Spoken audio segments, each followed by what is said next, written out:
Le mystère qui entoure les villes fantômes est assez fascinant. Aujourd'hui, ces lieux sinistres servent de fenêtres sur le passé, offrant un aperçu d'une époque et d'un mode de vie qui ont disparu depuis longtemps.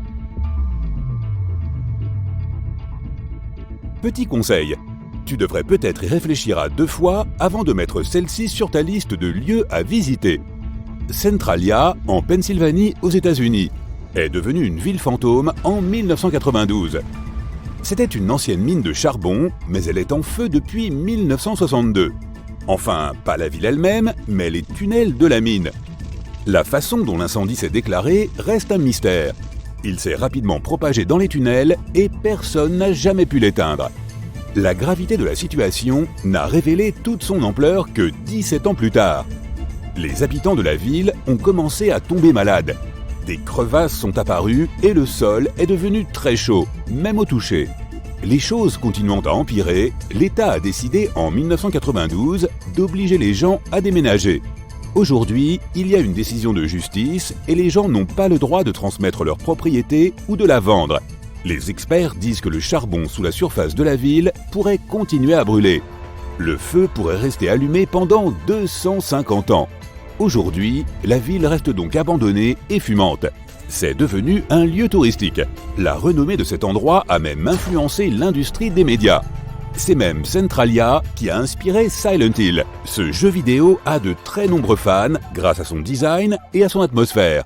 Jouer à un jeu, c'est cool, mais visiter une telle ville n'est peut-être pas la meilleure idée. Ensuite, nous passons à une ville fantôme de chercheurs d'or pleine de légendes et de malédictions. Je suis heureux de te faire découvrir Bodhi. À son apogée, c'était une ville prospère avec près de 10 000 habitants qui passaient du bon temps dans plus de 60 saloons. Autre point particulier, la ville était connue pour son absence de loi. En gros, c'était une ville de l'Ouest sauvage dans les années 1800. Vers 1880, le boom était terminé et la population avait diminué. Quelques petites compagnies minières ont fait faillite et les gens ont commencé à partir. Les activités minières se sont cependant poursuivies jusqu'en 1942, de sorte que l'abandon de la ville s'est fait progressivement. Aujourd'hui, la ville compte de nombreuses maisons abandonnées, encore remplies des affaires de gens qui sont partis soudainement, laissant des vestiges de leur vie sur place. C'est là que les choses deviennent intéressantes. Aujourd'hui, la ville est préservée dans le parc historique de l'État de Bodhi. Les visiteurs viennent voir à quoi ressemblait la vie dans une ville de l'Ouest sauvage à l'époque de la ruée vers l'or. Mais il n'y a pas que les visiteurs qui arrivent au parc. Des lettres d'excuses parviennent également au parc historique de l'État de Bodhi. Beaucoup d'entre elles sont généralement écrites à la main et souvent anonymes. Ces auteurs anonymes glissent généralement diverses choses qu'ils ont emportées de la ville dans les enveloppes. La légende raconte que tout visiteur qui ose emporter un objet de la ville, même un caillou, sera puni pour cela et poursuivi par la malchance. Voilà pourquoi, dans ces lettres, les gens s'excusent et expriment leurs regrets. Voici 2 exemples de lettres. La première a été trouvée à Bodhi en 2002. Elle était courte et précise. Petit avertissement pour tous ceux qui pensent que ce n'est que du folklore. Ma vie n'a jamais connu de tels bouleversements. S'il vous plaît, tenez compte de mon avertissement et ne prenez même pas un grain de poussière. Une autre lettre dit « Veuillez trouver ci-joint une vieille chaussette usée par les intempéries. Cette chaussette a été prise à Bodhi au cours du mois d'août 1978. La liste de mes malheurs est tellement longue et déprimante qu'elle ne peut être énumérée ici. » Comment cette légende a-t-elle commencé ? Me croirais-tu si je te disais que c'est un garde forestier qui a lancé la rumeur ?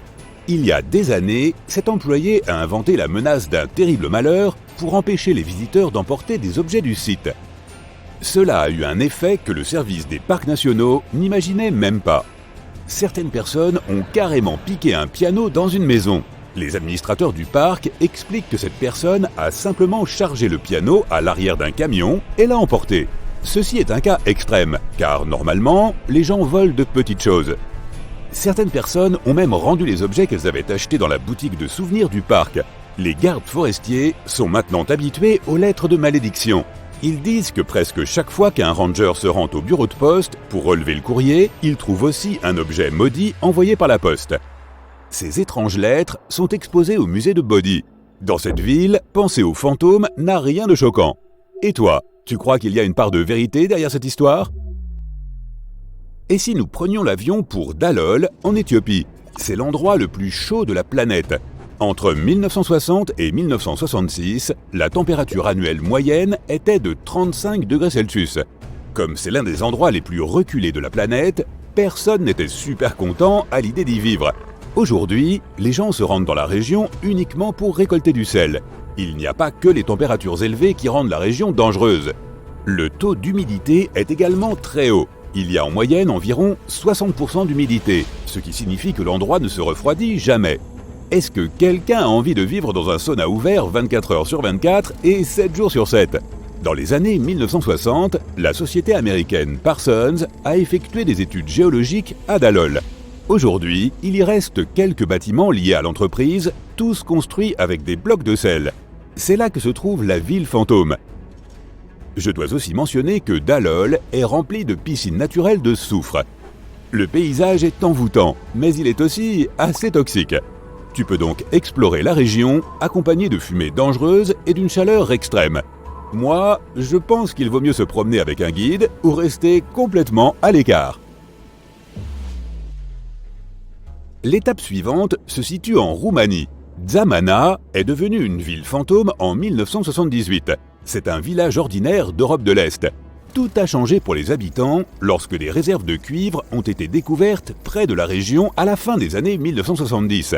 L'exploitation minière produisait des déchets qu'il fallait éliminer. Les habitants de Țamana ont dû abandonner leur village afin qu'il y ait suffisamment d'espace pour éliminer les déchets. Quelques habitants têtus se sont installés aux abords de la zone inondable et continuent d'y vivre sans infrastructure publique. Malheureusement, l'eau du village s'est transformée en une soupe toxique. Si tu visites la région aujourd'hui, tout ce que tu peux voir, ce sont des bâtiments submergés. Quelques toits et le clocher de l'église sont encore visibles dans ce paysage aquatique et venimeux.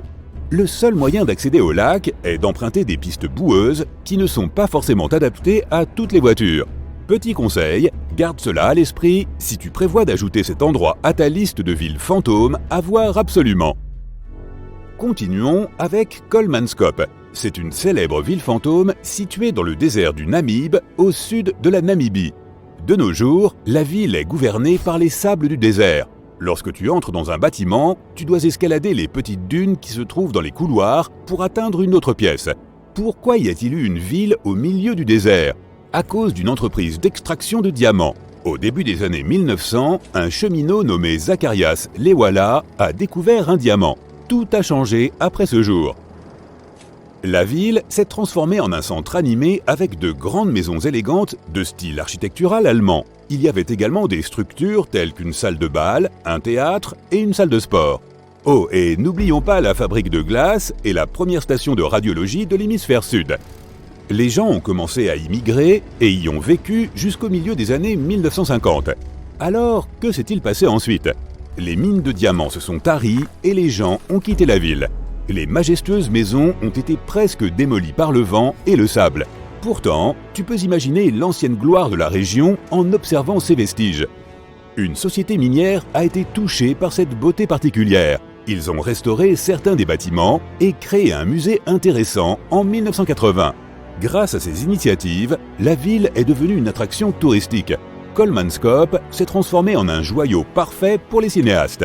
Il n'est pas étonnant que la ville ait été utilisée plusieurs fois comme décor. Les photographes aussi adorent cet endroit. Même s'il a été beaucoup immortalisé, il y a toujours quelque chose de nouveau qui attend d'être découvert. Tu devras peut-être te mettre à quatre pattes pour atteindre une pièce ou un couloir moins accessible afin de prendre une photo étonnante. Si tu avais l'occasion de visiter l'une de ces villes fantômes, laquelle choisirais-tu ?